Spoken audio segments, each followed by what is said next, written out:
Japan's Deputy Prime Minister Taro also said this week that Japan would come to the defense of Taiwan in the case of a Chinese attack on Taiwan. Will this help deter China from attacking Taiwan? And how would this affect the military balance across the Taiwan Strait? Well, today I speak with a top defense and wargaming expert in Taiwan, Professor Alexander Huang of Danjiang University's Graduate Institute of International Affairs and Strategic Studies. Now, Professor Huang, it's great to be able to speak with you about this very important issue. It's very interesting to see Japan come out and speak recently about helping to defend Taiwan. What do you make of this? Why are they speaking out at this time? I think Japan has always maintained a quite focus on the situation surrounding Taiwan, because Taiwan is in the way of all Japan's sea lanes of communication for Japan's maritime-based imports. It is very important for Japan to make sure that the surrounding area near Taiwan will not be disturbed. That has been known for a long time. However, the recent more assertive actions by the People's Liberation Army of the People's Republic had raised the eyebrow and alert in Japan that China might take military actions against Taiwan, and that will definitely disturb Japan's economic supply line. But for his remarks on defending Taiwan, I would rather look at it from the angle that Japan urged the United States would focus more on Taiwan and would help Taiwan to defend itself. I do not believe that that remark would imply that Japan will use its self-defense force to be involved in any military conflict across the Taiwan Strait. There are some news reports saying that a Chinese attack Taiwan would be a threat to Japan's security as well, so they could consider using their military forces to get involved. You don't think that's the case? Of course, an invasion on Taiwan by China would definitely threaten the Japanese national security as well as its sea lanes of communication. But that does not, necessarily involve Japanese force in the direct exchange of fire with the Chinese armed forces. The reason why is that Japan has a very conservative past, and the political and social fabric has not come to the stage to support a Japanese offensive actions outside of Japan. For that particular reason, that the Japanese, after many years of efforts by former Minister Shinzo Abe, that Japan can only participate under the name of Security Alliance to provide American forces logistic and other intelligence information support, but not necessarily get involved in war fighting. Why do you think Japan is coming out at this time? Do you think that the threat of a Chinese attack is greater than ever before, and that they're getting nervous about this as well? Of course, we know that in Japanese politics, there is a very wide spectrum. The deputy minister and the minister of defense in Japan currently are considered the far right of the spectrum. They had always promote the idea that Japan needs to be a normal country, and Japan needs to change its self-defense forces to national forces or rebuild their military capability.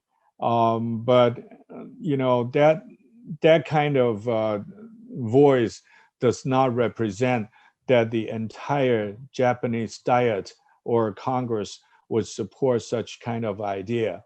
And number two is that Japan has been very cautious whenever they saw American changing their policy. So they would not like to be left behind. When they saw that the United States is now promoting a closer security collaboration with Taiwan, so they jump out. They do not want to be left behind. They wanted to show their support of American policy. Do you think that the US and Japan coming together in this way will be a greater deterrent for Beijing to not attack Taiwan? The short answer is no. No? I do not believe that Beijing would be deterred by the language that from a deputy minister of defense in Japan. But if we zoom out to look at a wider and stronger U.S.-Japan security alliance vis-a-vis the Chinese assertiveness, I would say that these kind of verbal expression would give a high alert to the people and war planners in Beijing, and would probably prompt even a higher nationalism within China. It may not bring anything good to the situation that has been already very tense in the Taiwan Strait. It might show some kind of policy direction, but it may not be helpful for the security and the stability in the region. Personally, I would say that if Japan can do more and speak less, that would be much better. Well, what do you think would deter China from attacking Taiwan? I would use the word prevent. To prevent a Chinese intention is much more important to deter a Chinese action.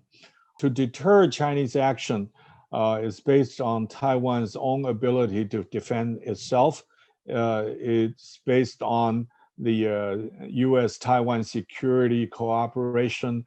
It depends on how soon and how fast that the United States can modernize its current forces in the Indo-Pacific region. And it also depends on how the Americans are working with their regional allies to form a even more stronger alliance and sending the correct signal to the policy decision makers in Beijing. I think that's a coalition of all efforts are the only way to deter a Chinese decision to use force against Taiwan. Well, we've been seeing a lot of warplanes coming into Taiwan's ADIZ, and relations between Taiwan and China are very tense. So do you think that an attack by China is possible within a year or two? Well, I need to quote the chairman of the Joint Chiefs of the United States, General Milley. He testified in the Congress recently, saying that he personally do not believe that the Chinese will use force against Taiwan in the next year or two. But I worry more about what he didn't say to the Congress, because we understand that the former and the current commander of the United States Indo-Pacific Command had suggested that the Chinese might use force against Taiwan in the next 6 years. So if we combine these two together, the Chinese attack on Taiwan is not imminent, but it's not too far away. So for all of us in Taiwan, we need to be very vigilant and be very careful and try to think of any possible military scenario in advance as soon as possible. So is Taiwan doing that? I cross my fingers and hope so. So I'm also curious, what do you think of Xi Jinping's remarks on the 100th anniversary of the Chinese Communist Party? Do they seem more belligerent? What can you infer from his remarks about Taiwan and also not being bullied or oppressed by foreigners? If we compare his speech to the General Secretary of the former Soviet Union Communist Party, I would say Xi Jinping had been very polite. He spoke for only Really? 72 minutes. But the theme of his speech on July 1, in the occasion of the centennial of the Chinese Communist Party, the theme is targeting a domestic audience. It's to celebrate their own party birthday. It was not a foreign policy speech, and it was not a Taiwan policy speech. Xi Jinping wanted to paint a picture that China is not only wealthy today, but also strong enough to speak their words and present their intention.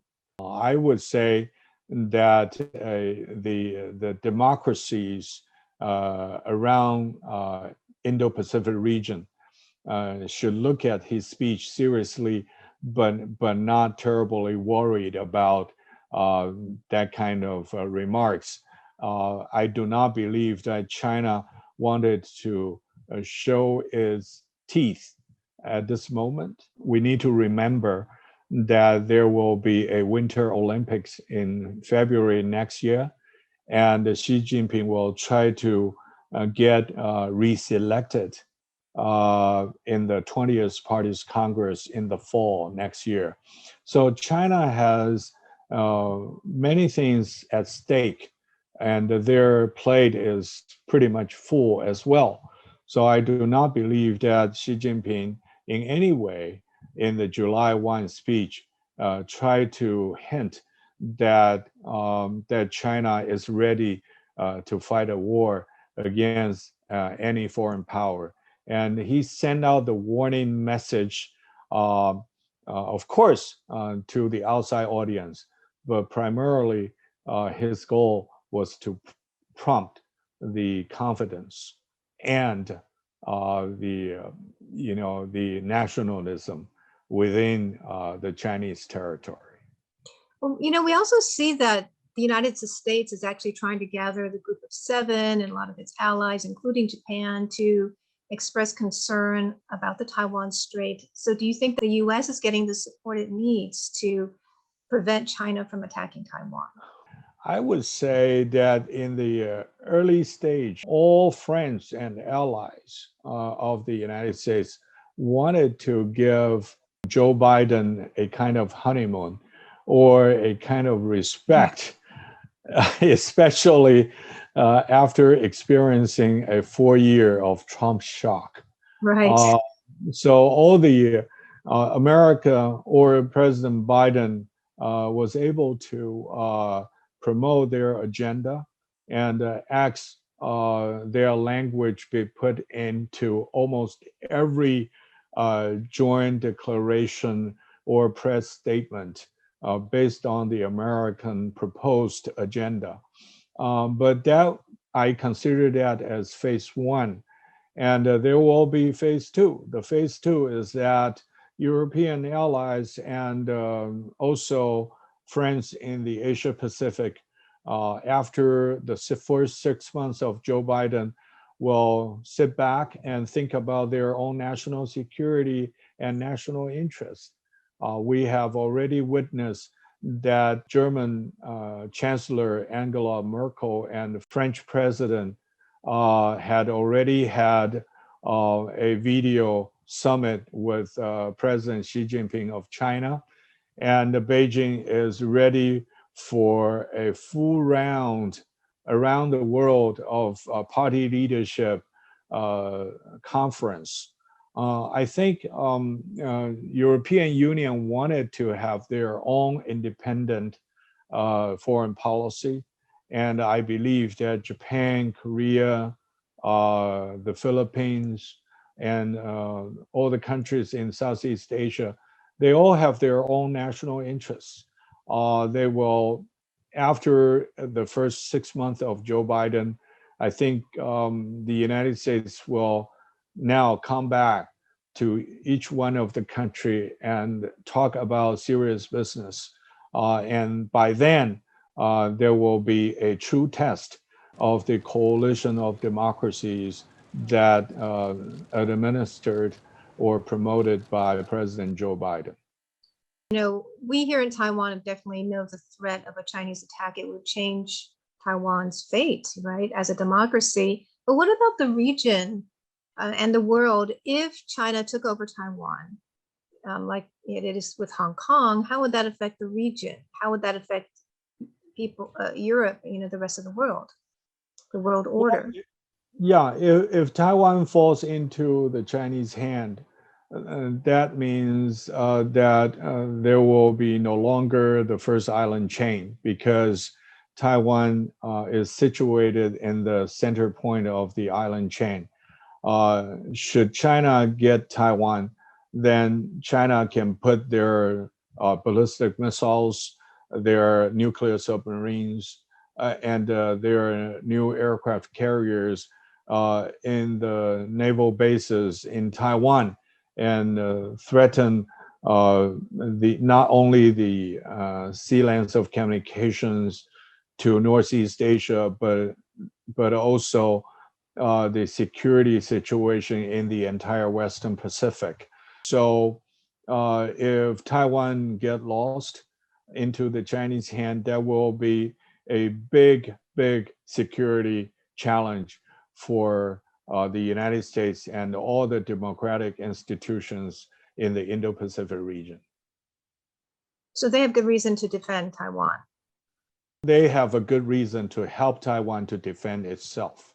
I do not believe that any foreign force will have a direct involvement of war fighting should there be a military operation across the Taiwan Strait. Number one, because Taiwan does not have any diplomatic relationship with anyone in the Indo-Pacific region. Number two, Taiwan did not have any joint training or joint exercises with any of the forces nearby. So it could not be a coalition warfighting or alliance military operation. It cannot be done without joint training and joint exercises. But do you believe that the US will come to help defend Taiwan if China attacks Taiwan? Yes, the United States will help Taiwan within 12 hours. They will issue very strong statements to support Taiwan and to blame China's action. Probably within 72 hours, the United States will dispatch their military assets to the vicinity around Taiwan, but I'm not sure whether they will get involved directly. I don't believe that this kind of high risk, if Taiwan and the United States, without any prior planning, without any joint exercises, and try to conduct independent, separate military operations in the very tiny airspace and maritime area, that could be a big risk for our own forces and for the American forces in the region. So we can always have a beautiful slogan. We can always hope that the American involvement will deter China, but it is much complicated scenario for everyone in uniform, that this is not an easy task. It is life and death of our men in uniform. So, Professor Huang, are you worried about a war in the coming years? Well, I worried about the wisdom of our own politicians, if I may say this, because to prevent a war, to maintain peace and stability, is not based on military buildup. It also based on smart policy. We know that the United States is the only country that can provide Taiwan with necessary and timely support. But we should not forget that to keep a manageable cross-strait relations, it's also our responsibility.